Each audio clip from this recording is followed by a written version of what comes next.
اسم سے کسی نے پوچھا انا ما بنيتك ما نرى لك من التوكل على الله، ہم آپ کو دیکھتے ہیں آپ کو اللہ پر اتنے توکل ہے، کس چیز نے آپ اس مقام تک پہنچا دیا تو آپ اللہ پر توکل کرتے ہیں؟ فرمایا 4 چیزوں پہ میں نے سوچا،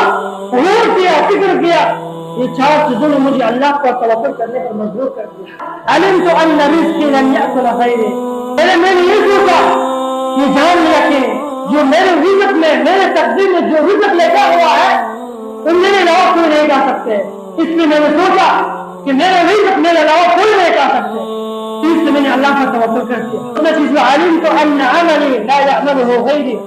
وانا مشغول به، اور میں نے یہ پہچان لیا، یہ جان لیا کہ جو عمل اللہ رب العالمین نے میرے مقدر میں لکھا ہے، جو عمل میں کروں گا میرے علاوہ کوئی نہیں کر سکتا، تو اس لیے میں نے اپنے عبادت میں مشغول ہو گیا، باقی دنیا کو چھوڑ دیا اور